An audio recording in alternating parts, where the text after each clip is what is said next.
आहे त्याआधी फाल्गुन महिन्यातली पौर्णिमा आपण होळी हा सण साजरा करतो। या दिवशी असं म्हणतात की हिवाळा आता संपत आलेला आहे, बरोबर ना?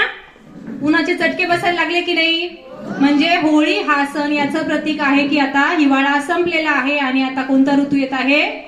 उन्हाळा। त्यामुळे तुम्ही सगळ्यांनी काय करायची आहे? उन्हापासून स्वतःची काळजी घ्यायची आहे, उन्हात खेळायचं वगैरे नाही। आणि या होळी या सणाला बऱ्याच ठिकाणी शिमगा असं म्हणतात बघा, तुमच्याकडे म्हणतात का? शिमगा असं म्हटलं जातं। या दिवशी पहिल्या दिवशी होलिका दहन केलं जातं।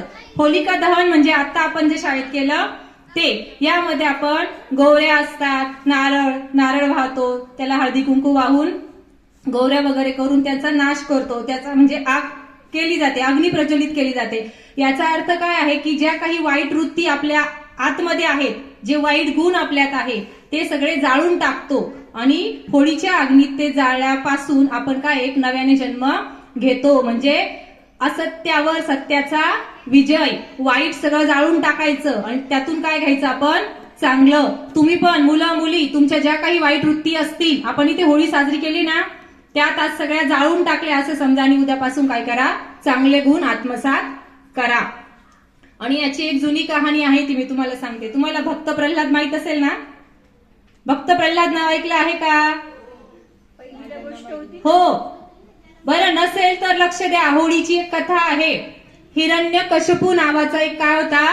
राजा होता आणि तो इतका दुष्ट होता की त्याला देवतांचं, आपण असं देवाची पूजा करतो ना, ते त्याला अजिबात मान्य नव्हतं। आणि त्याचा स्वतःचा मुलगाच, त्याचं नाव होतं प्रल्हाद, तो मात्र विष्णूचा खूप चांगला भक्त होता। भगवान विष्णू माहित आहे ना? तो सतत विष्णूंचं नामस्मरण करत राहायचा आणि हे बघून हिरण्यकशिपूला काय खूप राग यायचा की माझाच मुलगा माझा ऐकत नाही, तो तर काय सतत श्री विष्णूचं नामस्मरण करतोय। त्यामुळे त्यांनी त्याला समजावून बघितलं, पण भक्त प्रल्हादांनी त्यांचं ऐकलं का?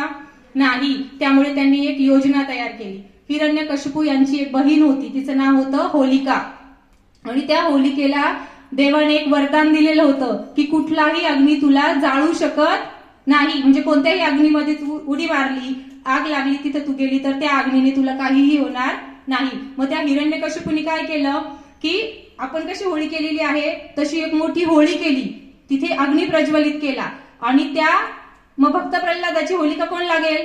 हिरण्यकशिपूची बहीण, म्हणजे भक्त प्रल्हादाची कोण? वडिलांची बहीण, आत्या। मग त्या आत्याला त्याला मांडीवर घेऊन त्या अग्नीत बसायला लावलं वडिलांनी आणि तिथे अग्नी प्रज्वलित केला। मग काय झालं असेल? अग्नीमुळे होलिकेला काय होतं वरदान की अग्नी तुला जाळू शकत नाही। म्हणजे व्हायला काय पाहिजे होतं? होलिकेला काहीच व्हायला पाहिजे नव्हतं ना, आणि भक्त प्रल्हाद आगीमुळे भस्मसात व्हायला पाहिजे, पण तसं झालं नाही। तिथे काय झालं? ते सतत असे अग्नीवर विष्णूंचं नामस्मरण करत होते आणि त्या एवढ्या अग्नीच्या ज्वालांमधून त्यांना काहीही झालं नाही। आणि मात्र होलिका जी होती त्यांची आत्या, ती मात्र जळून तिची राख झाली आणि भक्त प्रल्हादाला काहीही झालं नाही। असं का झालं असेल?